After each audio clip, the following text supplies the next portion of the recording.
The 1980s and 90s turned Wimbledon from a refined sport to the modern power game we see today. Great rivalries ritualized every summer. Technology revolutionized tennis. And centre court became a dueling ground between its greatest champions. Each one required someone else to just help them go that extra stage further and be that little bit better. Ultimately, they're better for the existence of the other because it sort of becomes this benchmark. It sort of becomes context. You just wondered how long the players could go on playing this extraordinary level of tennis. Unbelievable shot. I think the whole world was waiting for us to play. And for me to play John was something special.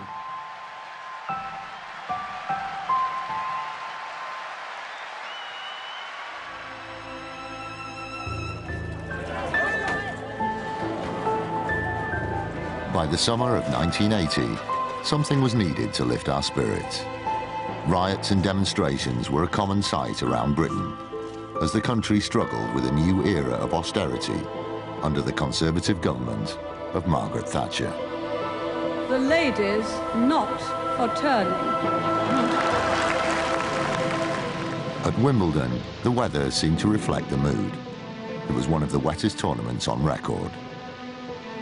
Out of the gloom, though, emerged one of the greatest matches in Wimbledon history, a drama of compelling intensity that defined two careers and changed tennis forever.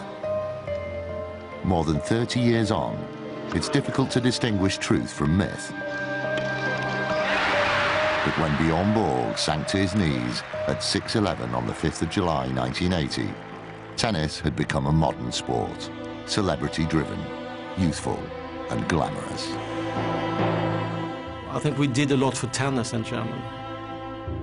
The interest, the impact of our match, not only here at Wimbledon, but all over the world. As the first tennis rock star, Borg led the way. He was a symbol of the flower power generation, attracting a new, young audience to the conservative confines of the All England Club. Wimbledon, I think, prefers to keep things, for the most part, relatively low-key, and Borg shook it up, without a doubt, and just suddenly you had screaming girls hammering on the side of the court, clamouring for this guy. But Borg's personality didn't match his looks. He was reserved, boring even, but he just kept winning. 4 straight Wimbledon titles coming into the 80 final.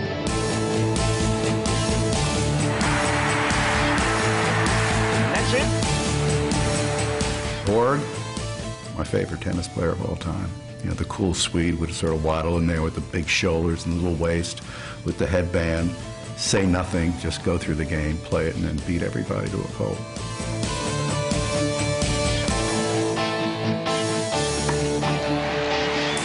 I think those who used to sit at home on a men's and women's finals day, and it was perceived that Wimbledon was watched by perhaps mothers and fathers and grandparents, suddenly it was watched by kids who were leaping up and down, looking at this kid with long blonde hair who was this new sensation. It was only when a true rebel, a New Yorker through and through with plenty to say for himself, appeared across the net, did Borg's character gain the contrast it so badly needed. Well, no, the call came before the ball was played. He never even called it. He would just go crazy, and you never knew what was going to happen. You knew he was going to lose it at some point. He never said anything. He called a fault. He didn't call a fault, he just went like that. And he called a fault. Player left. Most people found his behaviour objectionable when he was a young man. The way he would always query line decisions and argue with officials and stamp his foot as if he was the only person who mattered. Mr. McEnroe, you are getting a public warning. Now please play on. Keep your mouth shut out here. I'd like the referee over. I think fans were often sort of very conflicted in their feelings. They loved the player and how he performed. They didn't always like the behavior, so there were times that they were very torn, but he could win them back with his play. He was a beautiful player to watch. That surface motion, that serve and volley game, it was just spectacular. This incredibly talented guy with hands like butter. I mean, it was beautiful volleys. I mean, no one could make anyone's hands softer than McEnroe at the net. As 2 p.m. approached on finals day in 1980, the world had been drawn into the drama. Their contrasts in personality made for a perfect rivalry. The ice-cool favorite versus the hothead challenger. To play John was something special because we played a lot of time before the final, and all the matches we played was very close matches. So I was looking forward to play him, and I knew that John wanted to beat me really badly.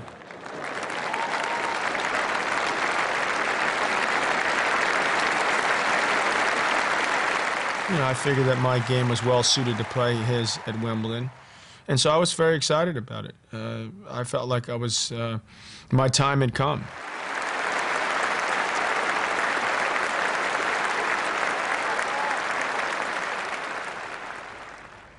And so it seemed, as McEnroe took the opening set 6-1 in just 26 minutes.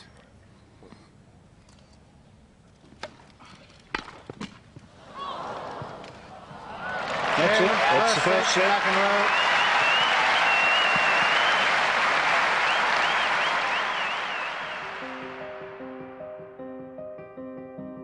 Tennis, it is said, is like boxing without gloves. And just like the boxing ring, great rivalries lift the sport into the realms of theatre, allowing character to be revealed and narrative to be built. And there is no bigger stage than the finals day on centre court at Wimbledon. In the early years, rivalries were good-natured, wrapped up in sportsmanship and etiquette of the day. Times soon changed. Tennis, I think, is special in that it is single-arm combat. It's one against one, and it's your technique against the other player's technique, but I think it's also your mental strength against the other player's mental strength and your ability to rise to the occasion when the occasion demands. It helps if they have contrasting styles, and if they're the two best players, all the better. And then what tends to happen is they keep raising the bar for each other. You really need that other player to push you. You need that benchmark. If you just go and win every match, people are going to say, yeah, but he wasn't. What did he do when he was pressed? He didn't have any competition. So ultimately, they're better for the existence of the other because it sort of becomes this benchmark that gives their greatness some context.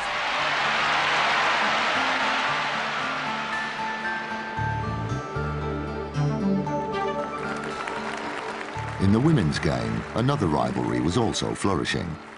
5 times Martina Navratilova and Chris Evert met in a Wimbledon final, and 5 times Navratilova came out on top, with Evert twice overcoming her rival in semi-finals. Like Borg and McEnroe, they were perfect foils, and like a good novel, a new chapter unfolded each high summer. With Chris, I felt like it was my match to win or my match to lose, like I was more in control. But still, Chris was so good and was not going to give you anything, and you had to earn it. So I knew I had to really keep my cool and keep it together, because she was certainly not going to give it at all. Navratilova's fitness, determination and power would take the game to a new level in the 1980s. Her 9 singles titles still a record to this day. She changed people's attitudes towards her in so many ways and conquered so many demons, and won beautifully on this court, playing in a style that I wish we saw more players playing today, the wonderful serve and volley style, but the emotion of her on centre court, it did something to her. Navratilova's dominance was challenged by Steffi Graf. But though the pair met in 3 successive finals, Graf winning 2, the mantle had already passed on. Graf won 7 titles, but never found a rival who could question her supremacy on centre court.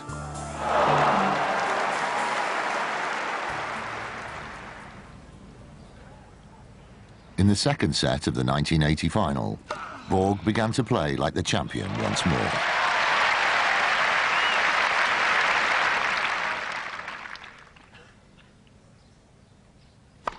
But McEnroe stood firm.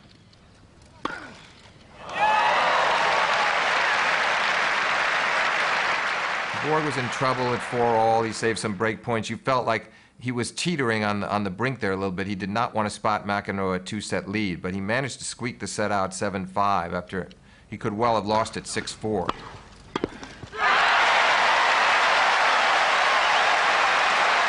That was important. You know, there's a huge difference between 1-set all and 2 sets to love the other way, and both players knew it, and I think it pretty much carried Borg through the 3rd set very comfortably. Now on level terms, Borg's experience on centre court began to show, taking the 3rd set 6-3. If the 1980 final marked the start of a new era of celebrity, it also marked the beginning of the end of an era of artistry, guile and grace.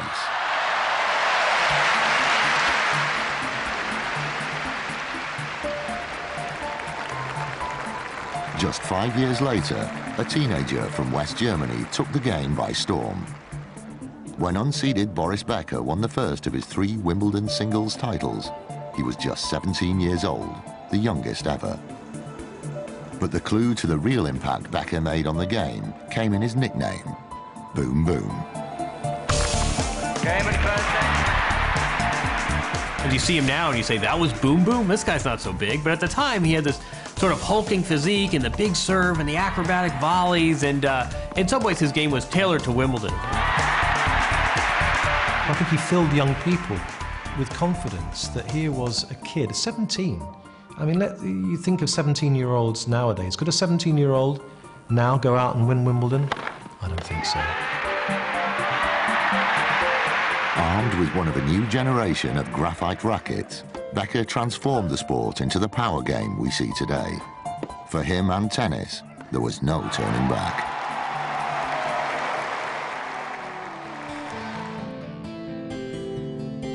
For close to 100 years, players made do with wooden rackets strung with catgut. Newfangled designs came and went, but it was still about the craftsman and not the tools. The global growth of the game brought new commercial opportunities for the racket manufacturers, and new materials were tried and tested. Jimmy Connors embraced a steel racket in the 70s, whilst John McEnroe employed a composite version in the early 80s.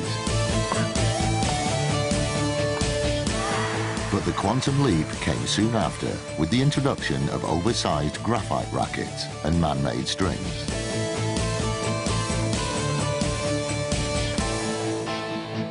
Stronger yet lighter and wielding a bigger sweet spot, players could hit harder and more freely.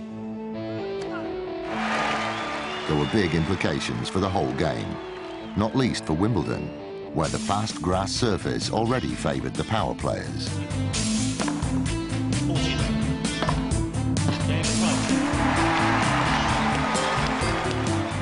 Something had to be done to maintain the balance between power and touch.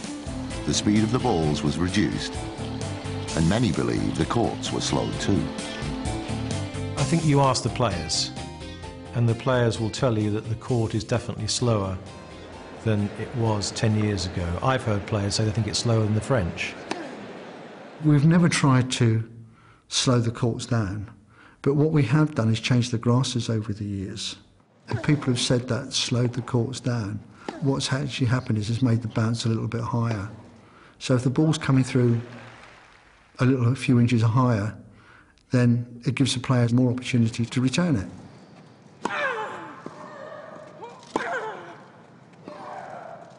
The fact is that everybody now, because of the racket technology, plays the same on every surface. It's not just grass. When they come here to play the short grass court period of the year, they come with their strokes honed on hard court and clay court play. Whether it be the rackets, strings, balls or the grass, a player's movement has changed drastically. From attacking the net a few years ago to counter-attacking from the baseline today. So good are ground strokes in the game that the volley has all but disappeared, a fact mourned by many. We've had Wimbledon finals where the winner hasn't got to the net except to shake hands, and I think the sport really, I think something's missing, something's deficient when you can win a major championship without hitting a volley.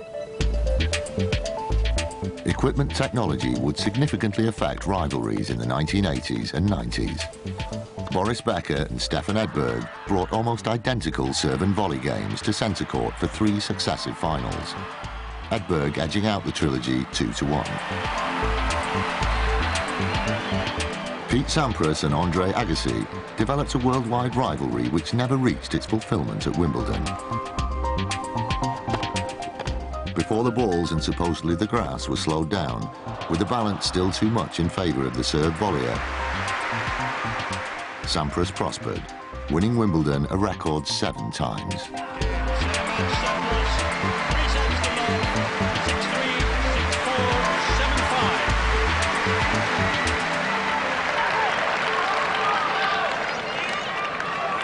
Six games all.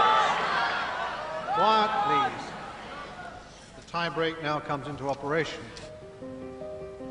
2-1 to Borg in the 1980 final. The 4th set would go into a tie-break. The tie-break.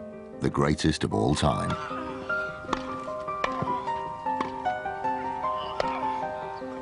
McEnroe continued to serve and volley superbly. But Borg's ground strokes were as precise as ever.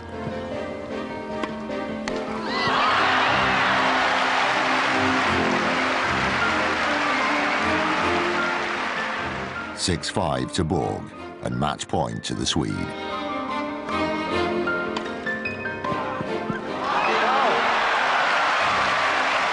he got there, I don't know.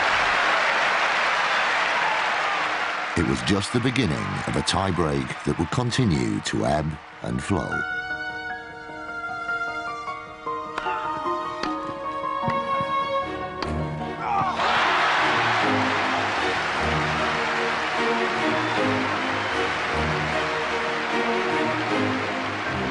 I did feel like during that tiebreaker that it was becoming something that was going to be really special.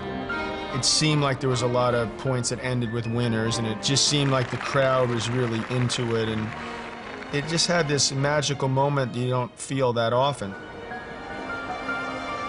Championship point number 4.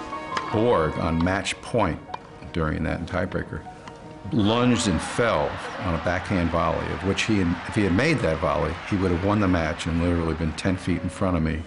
And I would have been there with like my normal lens with the entire stadium and all the crowd reacting, and it would have been just in my face. But he misses the point. It was as if both men were feeding off each other, cajoling, pushing, lifting each other to new heights. For 20 minutes, Borg and McEnroe produced tennis of verve and artistry rarely seen even on centre court. Every other point was either set point or championship point. I mean, it would just go back and forth like that, and every point was won. These guys were playing fabulous tennis. It wasn't like anybody was choking.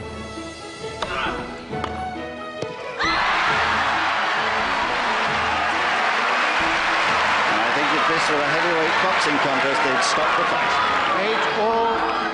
8-all. I used to make notes on my pad that I'd devised for scoring, and it was very difficult to keep track of all the match points and the set points that were coming and going, and I would sort of press the button to cut the microphone and say, did I get that right? Was that the 6th match point?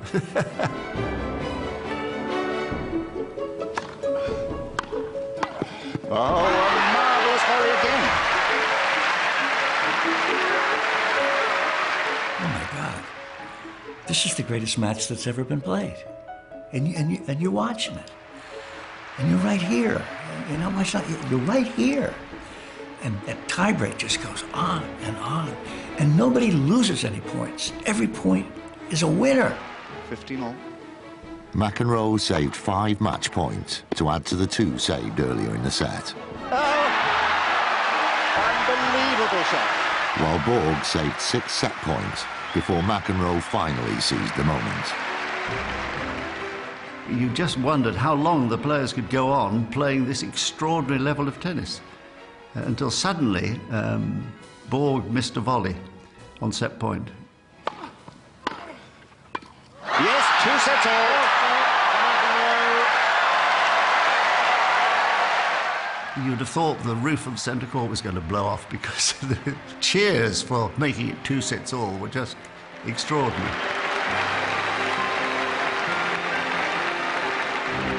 When it was over, I mean, I thought for sure there's no way I can lose now.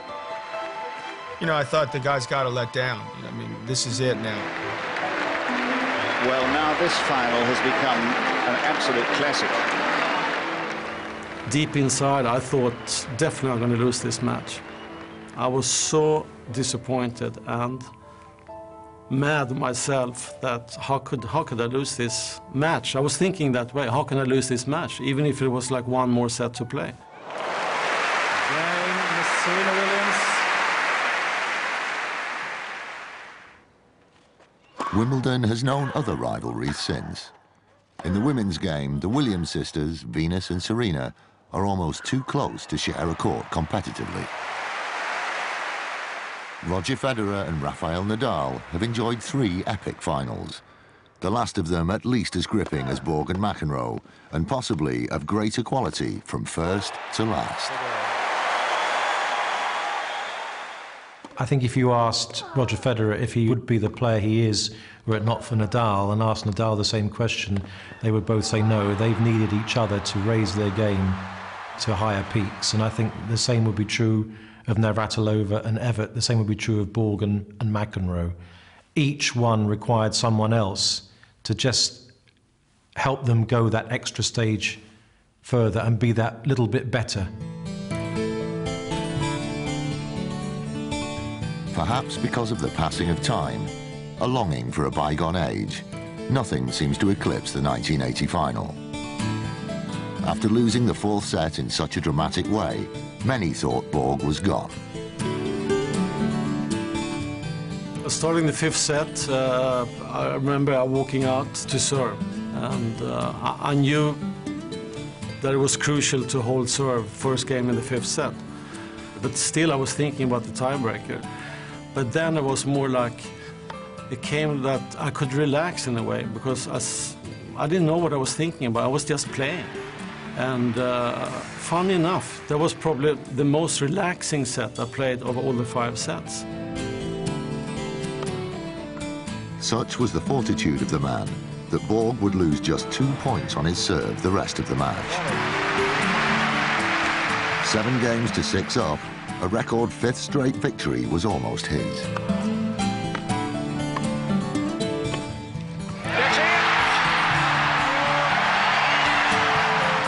Cue the most iconic celebration in Wimbledon history.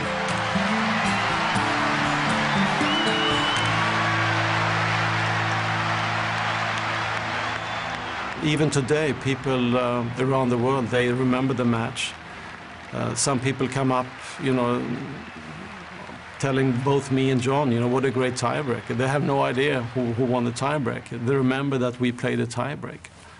And that's a nice match to remember, I think, both for me and John.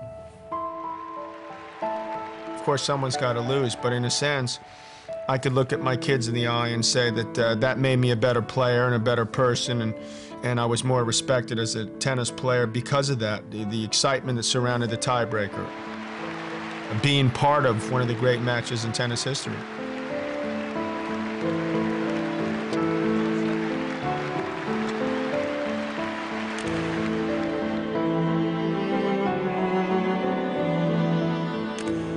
McEnroe would end Borg's reign a year later with the first of his 3 singles titles. Borg retired, aged 26, made 1 comeback and did not return to Wimbledon again until the Millennium celebrations on centre court. McEnroe, who was initially refused membership of the All England club because of his behaviour, is no longer super brat. The 1980 final is a tribute to an era which saw some of Wimbledon's greatest rivalries and its most dominant players. Few thought the game on grass could be bettered so soon, but greatness cannot be confined so neatly to place and time. A brilliant new champion was just a heartbeat away.